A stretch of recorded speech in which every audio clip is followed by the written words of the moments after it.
The ink was still wet in the record of unnecessary happiness when the guard tapped the man on the shoulder. The man had allowed the corners of his mouth to lift for exactly 2 seconds. That was the crime. The guard pulled a scale from his belt, weighed 3 potatoes, and dropped them into a burlap sack. The man handed them over without a word, his gaze fixed firmly on his own boots. This was life in the kingdom of Droom.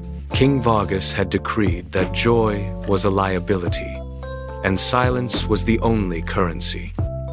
Outside the city walls, the air felt heavy, like an approaching storm that never broke. Guards moved in pairs through the market, their eyes scanning for the flicker of a grin, the soft sound of a chuckle, or the rhythmic shaking of shoulders. People moved like ghosts, trading bread and grain with eyes averted, terrified that a stray thought might manifest as a sound. Even the children had stopped running. They stood in alleyways, staring at gray stone walls, practicing the art of being invisible. The city was a tomb where the inhabitants were still breathing, waiting for a permission to live that would never come.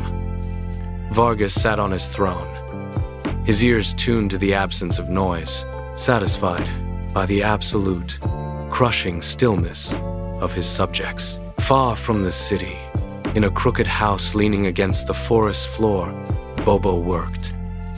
He did not speak. He did not smile. He fed 7 chickens and a goat named Stephen, moving with the practiced caution of a man who knew the trees had ears. His partner in the shadows was a raccoon that specialized in lifting small objects. At night, when the moon hit the canopy, Bobo descended into the dirt. He had spent months digging, creating a network of tunnels that ran beneath the city foundations. He packed his latest message, a single, sharp punchline, into a hollowed-out potato. He dropped it into the chute. It tumbled through the dark, damp earth, vibrating against the roots, until it hit the floor of a basement in the city center. A man leaned down, pulled the potato from the dust, and cracked it open. He read the note. His eyes widened. He turned to the crowded room, whispered the words, and the effect was instantaneous. A woman sprayed tea through her nose. A man collapsed against a wall, his body shaking with the force of a laugh he had been holding for years. The sound was muffled, dangerous, and electric. It was the first spark in a city made of cold stone. The secret spread through the city like ink in water. Beneath the shadow of the palace, a black market for wit began to thrive. Behind the bakery, a woman handed over a warm loaf in exchange for a scrap of parchment containing a single pun. She tucked it into the lining of her work apron, her heart hammering against her ribs. Guards paced the nearby cobblestones, their hands resting on their belts, listening for the telltale vibration of a giggle. The tension was a physical weight. A man walked past the guard post, his face a mask of stone, while he silently recited the punchline of a knock-knock joke to keep it locked in his memory. If he faltered, the gods would notice the change in his breathing. To keep the flow alive, people began knitting puns into the patterns of their scarves and blankets, hiding forbidden words in plain sight. Every transaction was a gamble. A merchant dropped a crate of apples, and for a split second, the sound of a startled citizen sounded dangerously like a chortle. The guards pivoted, eyes narrowing, scanning the crowd for the source of the noise. The citizen froze, eyes downcast, and the moment passed in a suffocating silence. The hunger for joy had become a desperate driving force that Vargus could no longer suppress with mere fines. King Vargus slammed his fist onto the throne, the impact vibrating through the stone floor. He issued a new decree: arrest any citizen who held a smile for more than 2 seconds. The city became a trap. Guards swarmed the markets, eyes scanning for the slightest twitch of a lip. Bobo, moving through the streets to deliver his messages, found himself cornered in an alleyway. 3 guards blocked the exit, their hands on their weapons. Bobo did not run. He stepped into a doorway, pulled a handful of cabbages from a crate, and stood perfectly still. When the guards marched past, they saw only a merchant counting his produce. They pushed him aside, looking for the jester, and moved on. Minutes later, Bobo was at the palace gates. He stood atop a stone pedestal, holding a pole aloft, perfectly imitating the rigid posture of a chandelier. A guard looked up, squinted at the flickering light, and walked away. Bobo dropped from the pedestal, tucked his chin, and vanished into the shadows of the royal gardens. He had become a ghost in the machine of the kingdom. He was a dentist in the morning, a merchant by noon, and a shadow by night. Each escape was a victory, a slap in the face to the royal authority. He left the guards stumbling over their own feet, chasing phantoms while the city watched and waited for the next punchline to land. The suppression had reached a critical mass. In the quiet corners of the city, the human body began to betray the law. A man in the market stood frozen, his throat clicking as he hiccuped rhythmically for the 4th year in a row. At the Grand Library, the head archivist let out a single violent sneeze, and a cloud of colorful confetti exploded from her nose, coating the law books in glitter. The guards stood by, weapons lowered, unsure how to arrest a sneeze. Then, the palace alarms rang out with a frantic, discordant clatter. The heavy iron gates swung wide, and the royal horses thundered into the square. They were not running in terror. They were trotting in a choreographed line, tossing their manes and bumping into one another with rhythmic, slapstick precision. A guard lunged to grab a bridle, but the stallion swerved, nudging him into a pile of hay with a deliberate, mocking huff. The city watched as the animals engaged in a pantomime of farce. Statues throughout the square suddenly appeared with thick, painted eyebrows. The facade of order was crumbling. The air grew thin and electric. Every citizen stood on the precipice, their faces twitching, waiting for the final spark to ignite the madness that had been brewing beneath the surface of the silent streets.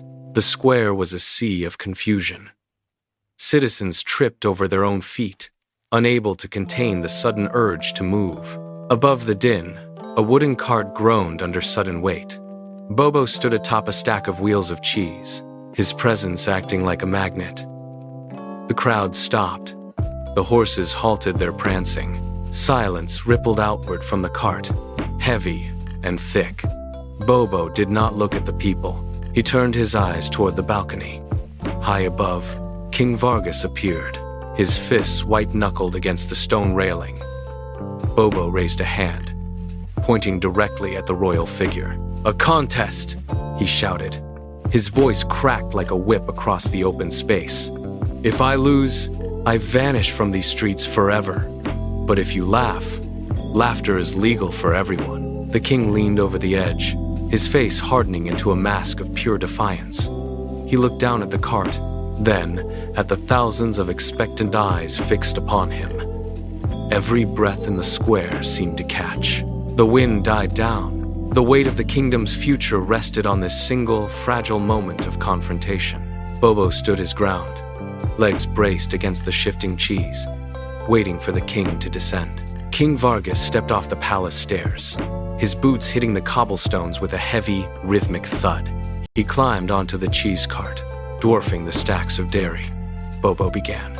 He fired off a pirate joke, his voice straining to reach the back of the square. He pivoted to a classic about a farmer and his misplaced shovel. Not a muscle in the king's face twitched. Vargus merely stared, his eyes cold, his jaw locked in a rigid line of absolute refusal. Bobo tried a pun, then a rapid-fire observation about the local weather, but the silence that followed was suffocating. It was a vacuum that sucked the oxygen out of the square. A woman in the front row gripped her neighbor's arm, her knuckles white. The crowd leaned in, then pulled back, sensing the weight of the king's iron will. Every punchline hung in the air, unacknowledged and dying before it touched the ground. Bobo's hands began to tremble, not from fear, but from the sheer force of the wall he was hitting. The king remained a statue of granite. If the humor didn't land now, the decree would hold, and the silence would return forever. The onlookers held their breath, waiting for the inevitable end of the performance. Bobo stepped closer, invading the king's personal space until their noses nearly brushed. He leaned in, shielding his mouth with a calloused hand, and whispered the secret. The words were barely audible, a mere ripple in the heavy air. Vargus stood frozen. 1 second passed. 2, 3. The entire square was motionless. a tapestry of held breath. Then, a sharp, involuntary sound escaped the king's throat. It was a high, jagged noise, like air leaking from a punctured bellows.